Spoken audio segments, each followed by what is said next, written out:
Honourable chief minister মাননীয় মুখ্যমন্ত্রী বলেছেন একটু রেগে রেগে একটু হুমকির মতো করে যে সবাই পাবেন যোগ্যরা। এই যোগ্য শব্দটা কোথার থেকে আসছে? ভোটের আগে আসেনি কেন? 1,45,00,000 মা বোন দিদিকে টাকা দিয়েছি, জুনে 28 লক্ষ। অত তাড়াতাড়ি তালিকা ঠিক করা যায়নি। জুলাইতে 1,19,00,000, এ মাসে 1,45,00,000। এটাও কথা দিয়ে গেলাম, যারা এই সামান্য অল্প ভাতার উপরে নির্ভর করেন বা প্রকৃত পাওয়ার হকদার, আরো যদি 20-30 লক্ষ লাগে আমি সেটা দেওয়ার ব্যবস্থা করব। আজকে যোগ্য অযোগ্য মাপকাঠি, ক্রাইটেরিয়া, কন্ডিশনস কেন আসছে কথাগুলো? ভোটের আগে তো আপনারা বলেছিলেন লক্ষ্মীর ভান্ডার যারা পান 1,500-এর বদলে 3,000 পাবেন। লক্ষ্মীর ভান্ডার যারা পান তাদের সবার দ্বিগুণ হয়ে যাবে। দিল্লি থেকে আসা নেতারা বলেছেন, বাংলার নেতারা বলেছেন। আপনারা তো কোনো কন্ডিশনস অ্যাপ্লিকেবল এরকম কোনো শব্দ বলেননি। তাহলে ভোটের পর হঠাৎ এত ক্রাইটেরিয়া আসছে কোত্থেকে? কি করে 1 কোটি 1.5 কোটি মহিলা বাদ যেতে পারেন? সরকারের অমুকের এই থাকলে এই পাবেন না, এই কথাগুলো আজকে আসছে কেন? আজকে মায়েরা যখন বিক্ষোভ করছেন, কষ্ট হচ্ছে তাদের, এটাকে রাজনৈতিক বিক্ষোভ হিসেবে দেখবেন না। প্রত্যন্ত এলাকার কত পরিবার এই লক্ষ্মীর ভান্ডারটার উপর ডিপেন্ড করতেন, তাদেরকে স্বপ্ন দেখানো হলো। বিজেপির নেতারা বাড়ি গিয়ে বললেন, এলাকার ছেলে বললেন ফিল আপ করে দিন।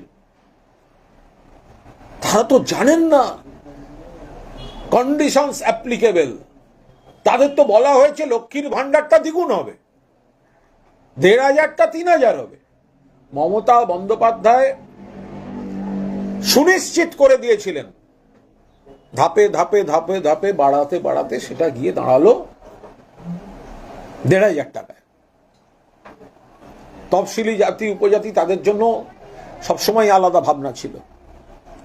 তো এখন যেটা দাঁড়ালো সেটা হচ্ছে বহু মহিলা তালিকা থেকে বাদ। আগের বার একজন পেয়েছেন, এবার তার ঢোকেনি। এ পেয়েছে, ও পায়নি। ক্যালকুলেশন থাকে, ছোট ছোট মানুষের স্বপ্ন, মানুষের অভ্যাস, মানুষের খরচ, সীমিত আয়, বাজার আগুন, রোজগার আটকে আছে। সেখানে মমতা বন্দ্যোপাধ্যায় পাশে দাঁড়িয়েছিলেন। কিন্তু ধমক চমক দিয়ে, রিল বানিয়ে আর মিডিয়া ট্রায়াল করে আর 20 জন লোককে রাস্তায় নামিয়ে ওই হেরে যাওয়া তৃণমূল খণ্ড বিখণ্ড হয়ে যাওয়া, কে বলে আমি কালীঘাট, কে বলে আমি ঋতব, কে বলে গেলাম উত্তরে, কে বলে দক্ষিণে, ভাইপো আবার বিদেশে, পিসির ঘরে তালা চাবি লাগানো।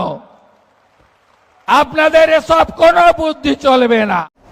মুখ্যমন্ত্রী কাল বললেন সবাই পাবেন। এসব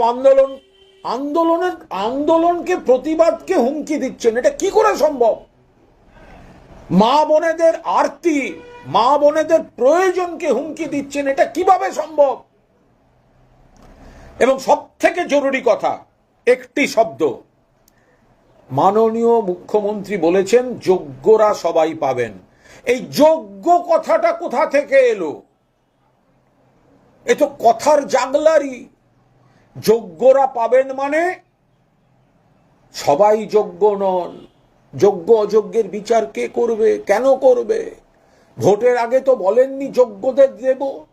মানুষকে তো তাহলে সিদ্ধান্ত নেওয়ার সুযোগ দিতেন, ভোট দেবেন কি দেবেন না।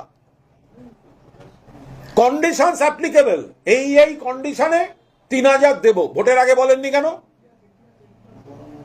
ভোটের আগে মা বোনেদের বলা হয়েছে 1,500 3,000 হবে, অন্নপূর্ণা ভান্ডার 3,000। ভোটের পরে বলছেন যোগ্য। কেন? ভোটের আগে তো মানুষের সঙ্গে, মা বোনেদের সঙ্গে রাজনৈতিক প্রতারণা।